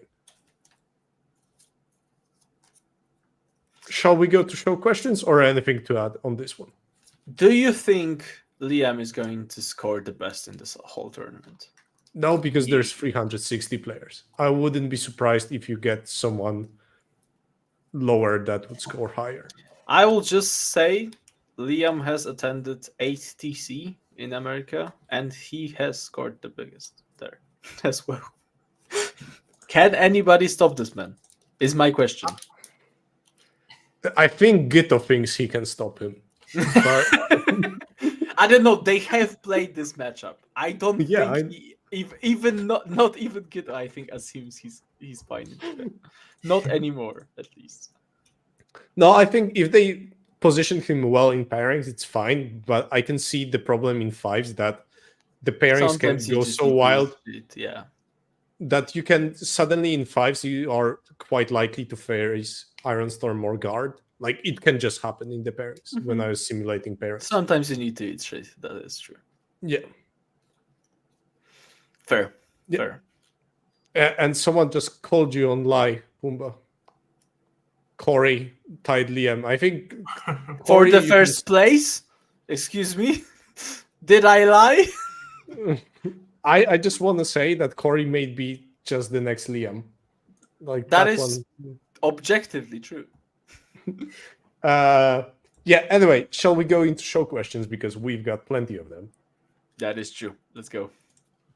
Cool. So I will use the that's what happens when you skip an trick. episode, lads. Yep. So I'm gonna be posting the questions in the chat and then making them visible for everyone. So Mark Werp was asking, can someone from the Sisters players explain how in the hell that Inferno Seraphim Brick plus Celestine does anything? And I will here plug in another podcast that is Sister Act, where I talked about it. Where I wanted to learn something. Where I talked about it for like 15 minutes. But long story short, it is 140 points plus Celestine. It is not 300 points how you think about it. It's just 140 points plus Celestine. So if those 8 Beltas work once per game, it's absolutely fine. They can hide behind the wall, shoot something, get behind the wall, and just be annoying. And sometimes killing all of them, if you do not have correct shooting profiles, is also rough because there's those Gemini that has 2 up save, 2 wounds, and cover. Also, people forget that the Sisters detachment rule does exist. When you kill one of them, Seraphim, or like 6 of them, or even 5 of them, it might turn out that those Infernal Pistols suddenly do a lot of work. Yeah, on like with support of Exorcist, on average, that quad between shooting, melee, and combat and grenade kills a tank commander, for example. Like, and you would not expect that. So it's just decent. Anyway, next question. And this one, I think, will go to Nathan. Nathan, do you think Necrons are an auto-take in 8-mans? If so, which direction do you go with them? As in Hypercrypt versus Canoptic and pushing for points type of list, or going for take all combos? So, the first part of the question, 8-mans, yes. I think they're 100% taking. As of right now, yes.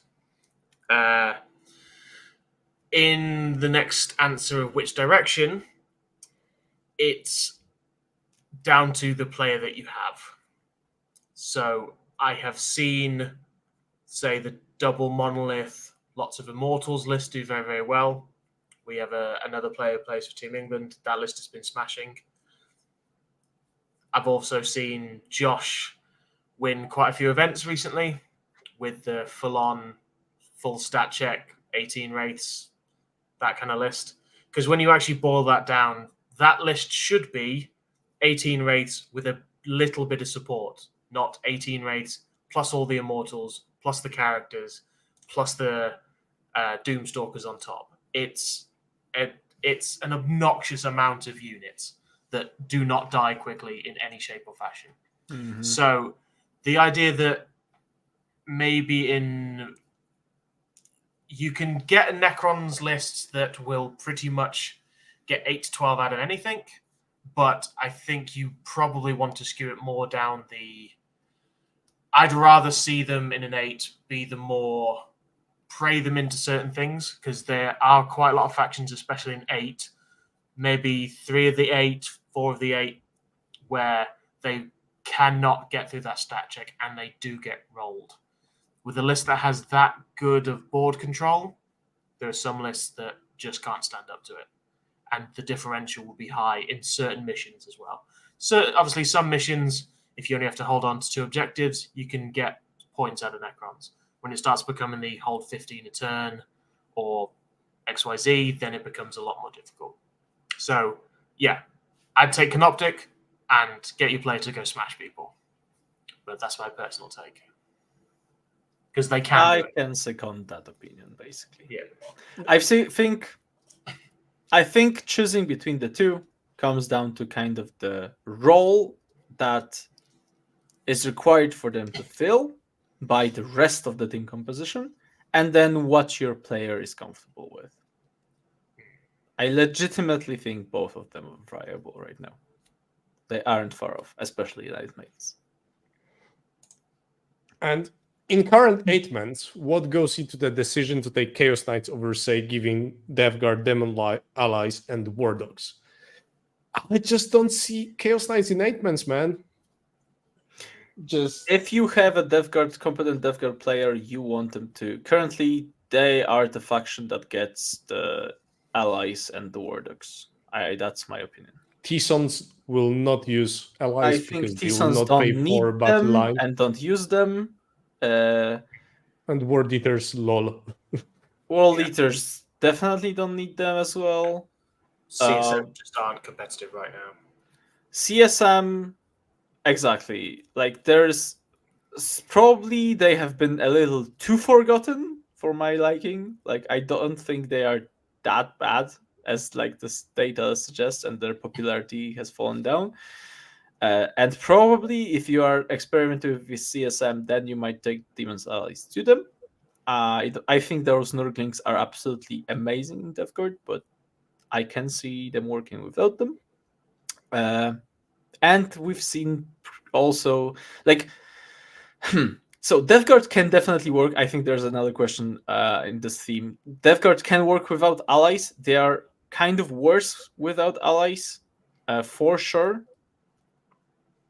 If you have a decent player right now for Death Guard, give them the Knights and the Demons, I think. Unless you're experimenting with CSM.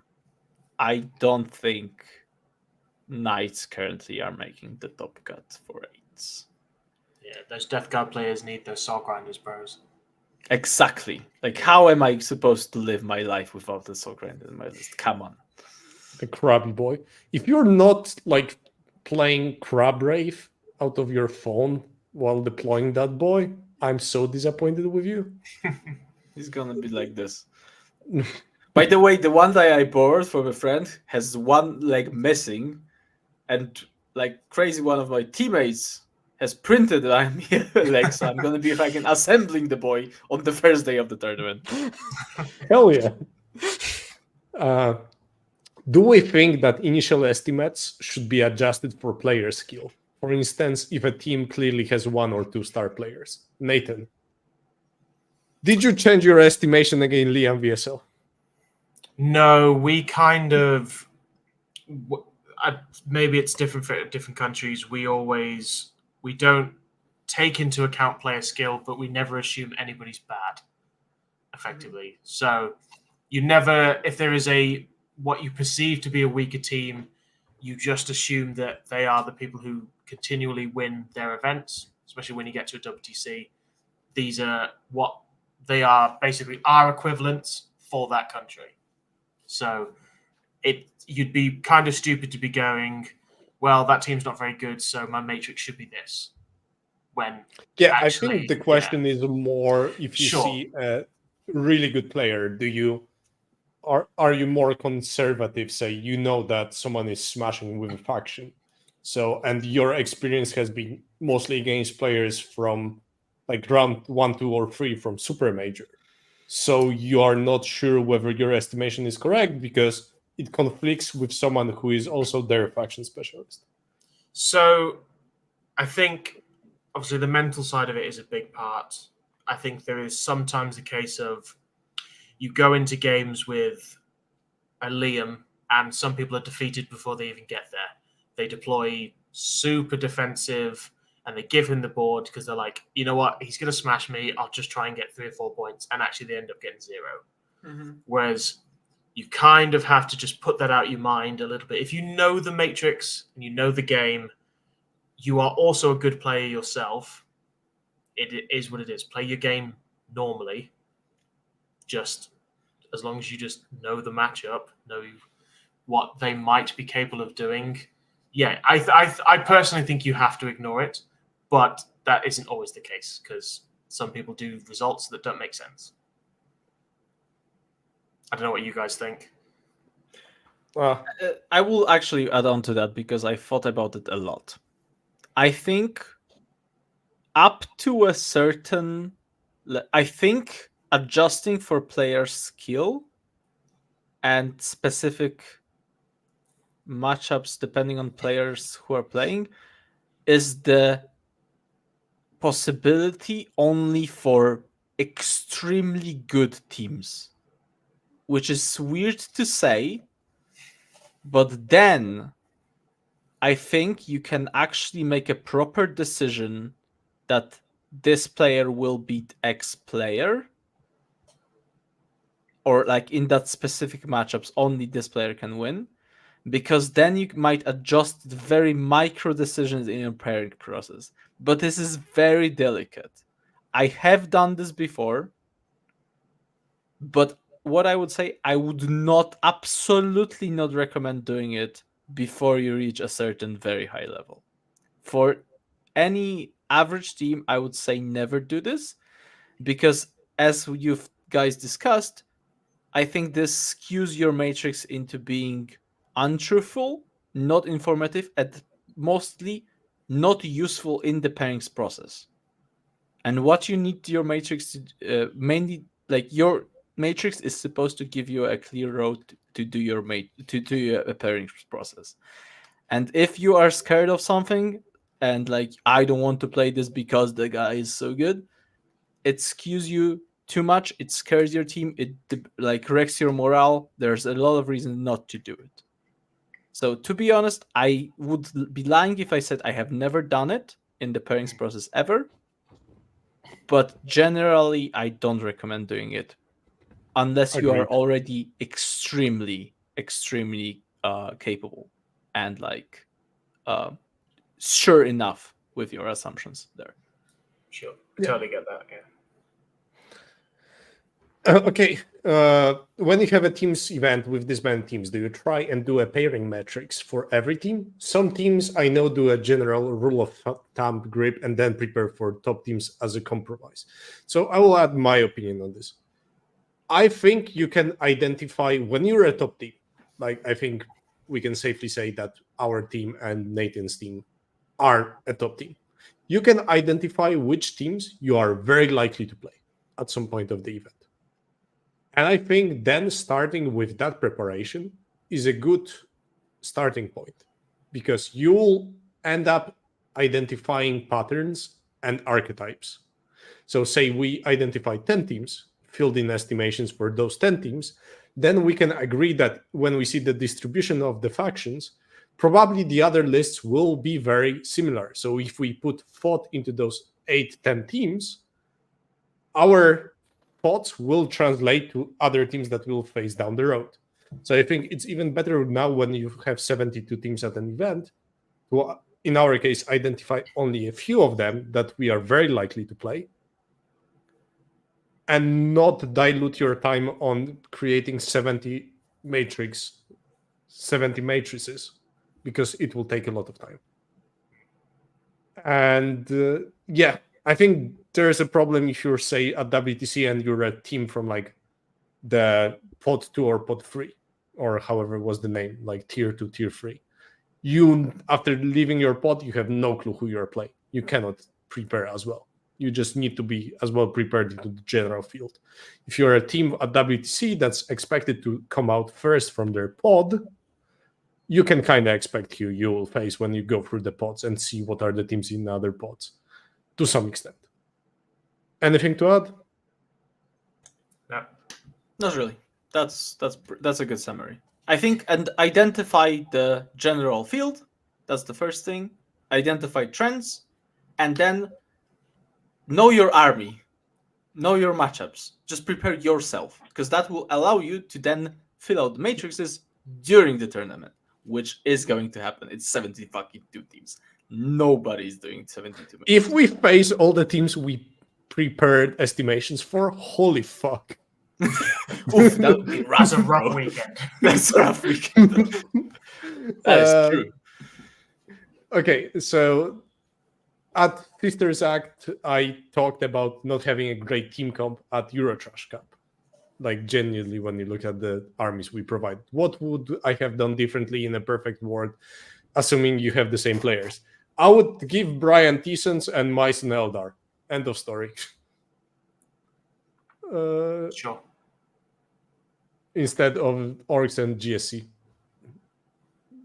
You guys still won, though, so... Yeah, but we didn't win all the games. Sure. Like, So anyway. Yeah, so there's that. We already talked about Chaos Knights, so I'll skip the question about Chaos Knights. How do we think Repulsor Executioners do for Black Templars Iron Storm? Pumba, take this one. I don't hate them. I don't think they are optimal, though. I think their job might be satisfied better by just taking more gladiators. However, I see the appeal that they have a lot more shots, so they use the stratagem like the Martial Legacy, the 5 Mercy is weakness. Mercy is weakness, exactly. More efficiently by having more guns on them. I can see the fact that even though they are bigger, they are less individual vehicles, so you don't fall into the trap of cock-blocking yourself in the movement lanes and deployments and don't create the traffic jams. Honestly, not sure. I don't think they are bad, that's for sure. I think they are an option that needs more exploring and testing. So far, every single list from Ironstorm I have seen played have done well without them. So I think they might not be optimal, but I don't think they are worthless. Okay. If nothing to add, then another one for you, Pumba. What does an optimal DevGuard list look if they don't have access to allies? I think then you always bring 3 PVCs. I think the lack of Nurglings will hurt you. I think you do at least 2 squads of cultists. I would be tempted to take maybe even 3 squads of cultists. Cultists are absolutely amazing in Death Guard with their scout. You really need that if you don't have the infiltration. What else? You still don't bring Mortarion, by the way. Don't fucking gaslight yourself into doing that. You explore options like playing 3 drones, 3 Preds, and 3 PBCs. Maybe you go that skew with very heavy vehicle list. Optimal is a tough word to do. It depends kind of on what you want to accomplish. I But definitely I think the would list of that Chris Radford brought to Pyra Cup was kind of close to a pure True. And DevGuard list that's also, pretty good. I would recommend browsing through the DevGuard channel on our Patreon, on our Discord, sorry, because Tim is also like doing God's work with providing us with very valuable data of what is brought in DeathGuard top like X and 1 lists constantly. And by doing that, he also is developing some interesting lists with Is that Mortarion? There is a Mortarion variant, but that is still trolling, and I am not willing to accept that this variant exists. Okay, next question. Which Necron list survives the data slate? Well, Nathan. have you... None of them, hopefully. So, there's one certain list. It supposedly has won some events. It doesn't really run Catan, you know. Yeah, it's just hitting... It's hitting everything kind of equally, because it's impossible to balance quite a lot of things in quite a lot of codexes, because you run into the risk of, say, Wraiths, when you don't join a character to them and put them in one of the other detachments, suck ass. They're awful. But put a 5+ Film of Pain in them and put them in the Canoptic detachment, they're busted. So you run the risk of, when obviously they balance everything, obviously I do not speak on GW's behalf, when they balance everything, it becomes quite difficult, because you end up with this tournament players are not the main necessary focus, even of a meta update. It's to make even games that you play at your store, games, everything else, to be more balanced, more enjoyable. Hopefully, they actually maybe don't do what they did with CSM and overhit them to the point where Necrons are a viable, good choice to take in 8 that still has a role without them being as oppressive as they are now. So I don't think it's a case of killing off armies. It's more a case of you have to hit Canoptic, you have to hit Hyperphase in some way. Then it's a case of balancing both points and rules changes. I think that's where you've actually got to do things. If it was up to me, I hope Josh's army goes in the absolute toilet, because I'm sick of seeing it. Because here's what really happens: I have to drive to these GTs, then I do mediocre at best because I'm not using a top meta list. Then I have to wait 6 hours after the event finishes while Josh plays 2 more games, so I don't get home till 1 o'clock in the morning, like at Manchester. I just sit in a dirty sports hall for 6 hours on a plastic chair with my weight, and it was awful. So yeah, I hope they die.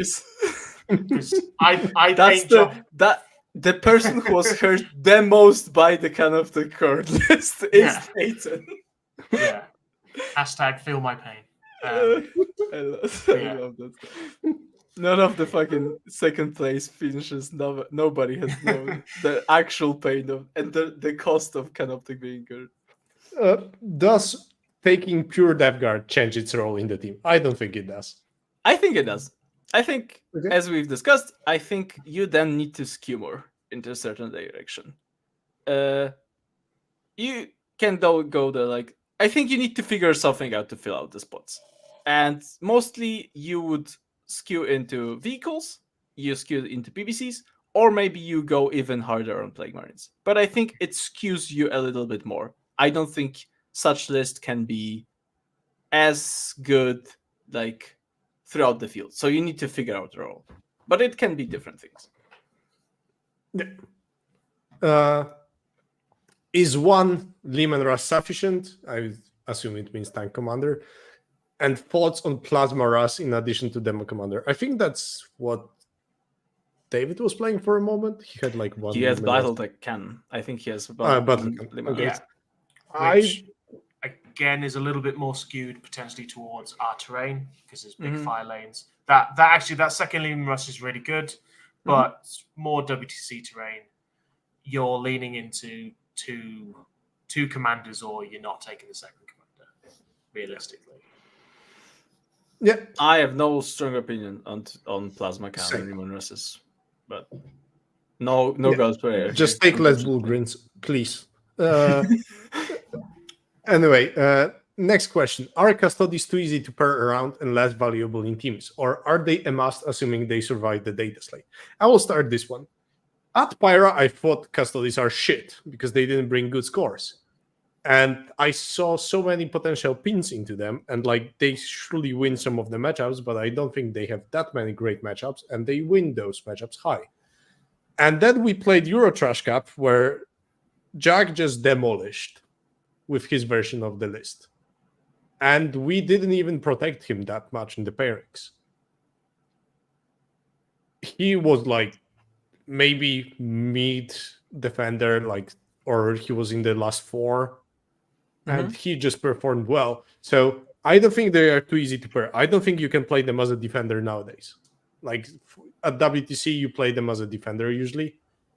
And back then, if the team already caught up to that, it was bad. Now it's even worse, I would say.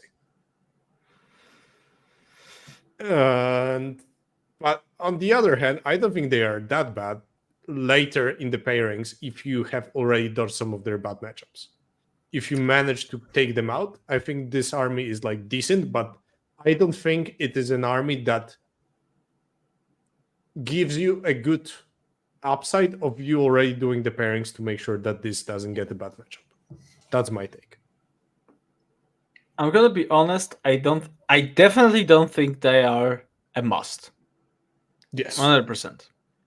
I am actually surprised in how many different opinions about Custodies matchups I have heard throughout those couple of last months.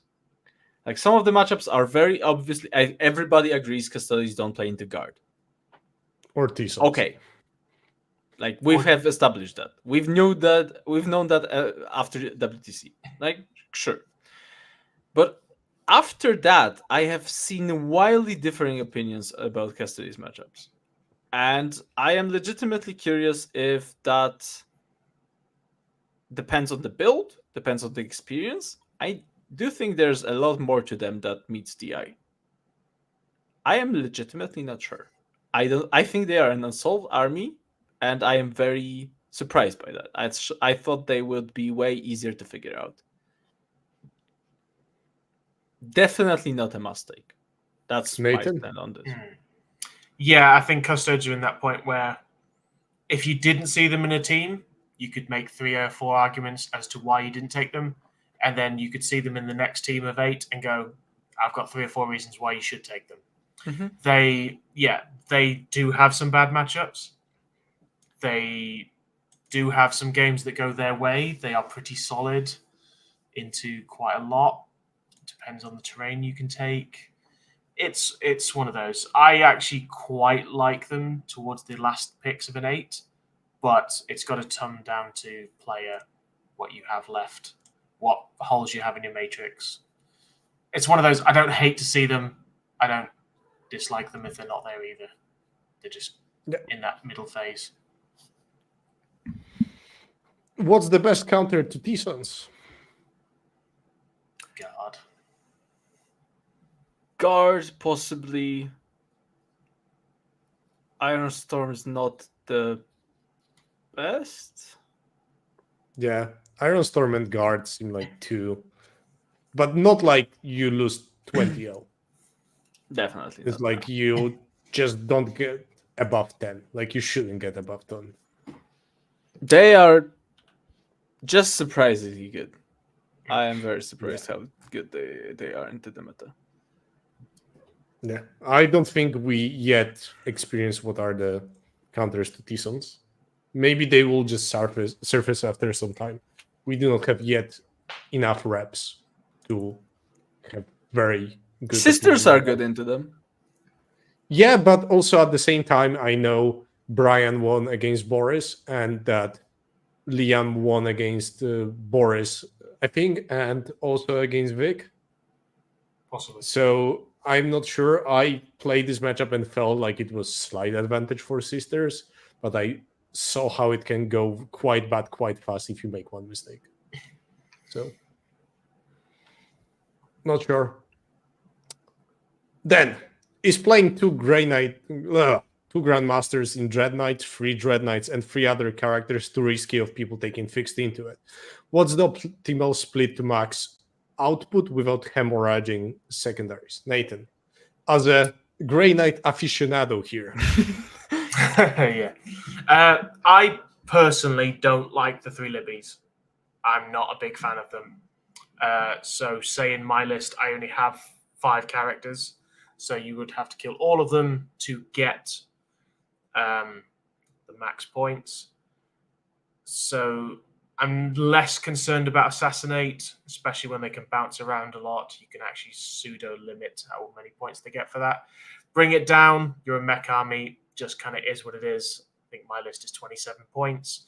But then again, if I'm playing in a matchup where the list is a bit stat checky, you've got, say, in my list, 5 2+ armor save dudes and 3 land raiders with 2 up saves, and I have access to AOC, I have access to Mist.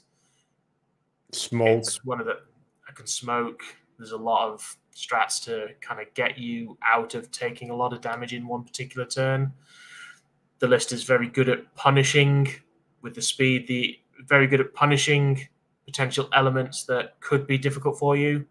You get to a point where somebody might have the options to kill all those 2 up save tanks, but after 1 or 2 turns, if I've limited those or killed those, I still have half of them left and you have no ways of dealing with them. I start winning the late game.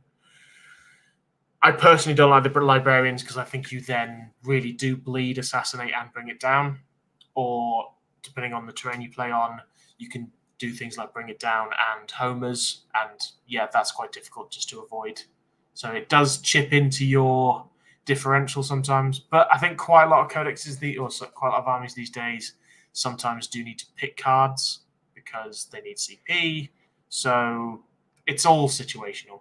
But you can play in a certain way with the ability to bounce around that you're probably not going to hemorrhage characters if you use them correctly, is how I would say. Yeah, I generally agree. I am a newly converted person I've cared so much about giving up Assassinate and bring it down with my Death Gutters for so long, and I have finally made the jump of actually I don't give a shit. Just fuck it anymore. Yeah. Just fuck it. This is the optimal list. Some people are still going to pick tactical, as you said, because they need the CPs. Some lists are just as good as doing fucking tacticals. Like, say, Eldar don't care if you take fixed. And sometimes they take fixed and it works for them. And sometimes they play fixed and it really bites them in the butt. I have crossed the line, and I think people need to stop caring about this stuff. I think if you do not bleed, because I was caring about it a lot, by the way. So as a Sisters player, I also bleed secondaries, right? And I've learned that unless you have 30 from Assassinate, or you are Eldar with 5 characters, 2 of them resurrecting, and you need to use Wayleaper and Fugan aggressively. And also, at the same time, then maybe, Assassinate is a good pick into you. But I think if you are playing armies like Sisters or Death Guard, if opponent goes bring it down, Assassinate, maybe there is a route that you just don't expose those units. And suddenly they will lose on secondaries. Same with Sisters, right? Or maybe they choose Assassinate, then you use your tanks and just leave your characters out, and etc. etc. I think people might be slightly overvaluing the fixed path here as well after playing some games.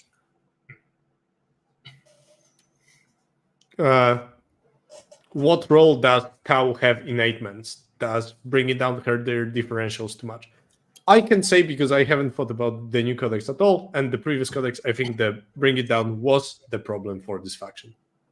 It was, and I have no idea if it still is. Because, to be honest, because of the codex and because the points are still basically not existent, Tau don't exist currently to me. Because I'm waiting for them to be actually. I haven't even read whatever was online. So, I guess I'm the Tau expert then. Let's go! Mate, you're really fucking getting worse and worse.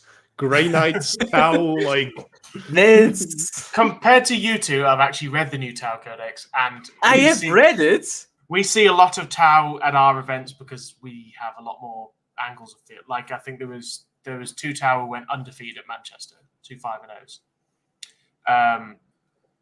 They've actually moved away from the crisis blobs predominantly, just because they do bleed, bring it down.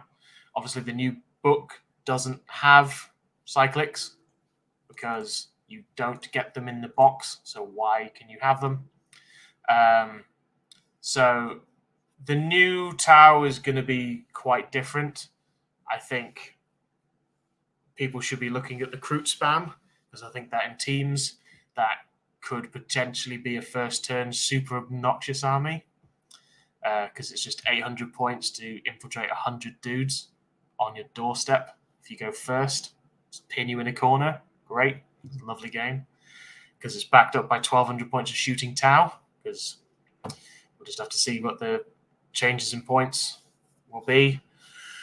It's one of those, I think bring it down for Tau might not be the same. It'll be a bit like the previous question, where you might just have to go fuck it, and it loses 1 or 2 points on differential, but it still has such a good shooting output now that it probably will still be there in there.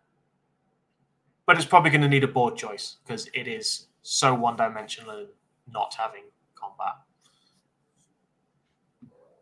Yep. So, yeah. Fair.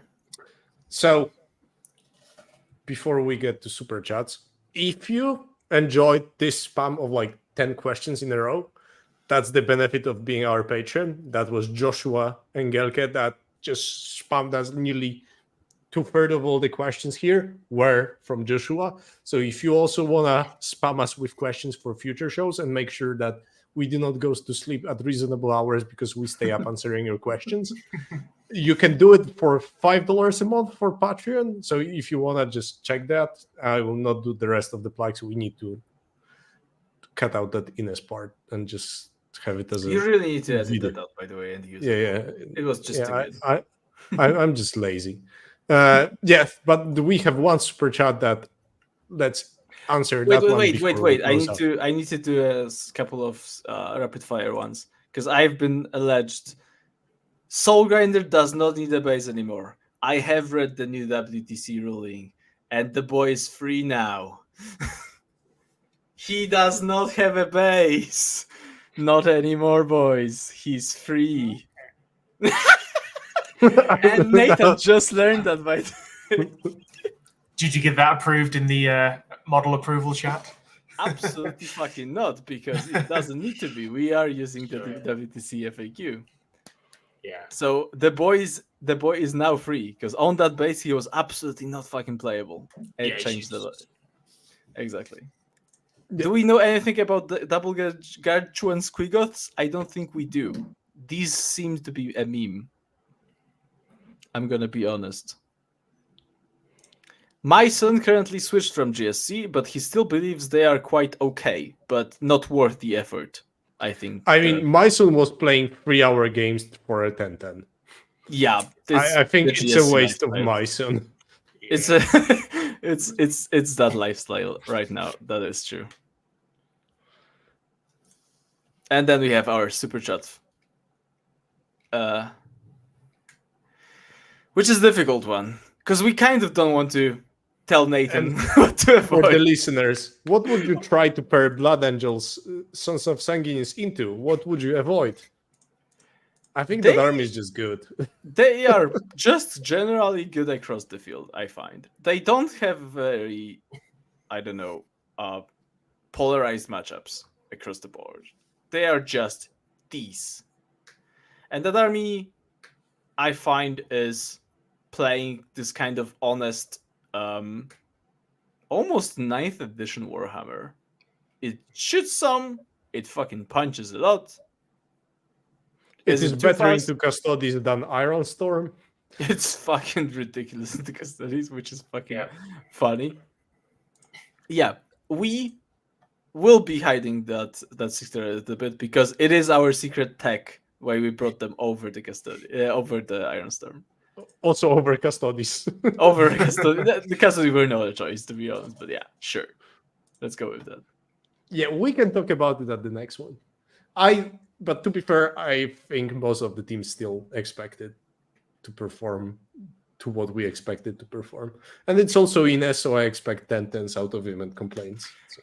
I think Ines also brought them because he performed very well with them at Manchester, and he was just bored of Ironstorm. I'm gonna. Yeah, he looked a lot happier. Exactly. Which says a lot for Ines. Yeah. On that positive note, thank you everyone for listening in. I will maybe edit those plugs for later. Maybe I will just start with them, like play them in the middle. We should really do that. We should really just get Ines to do them.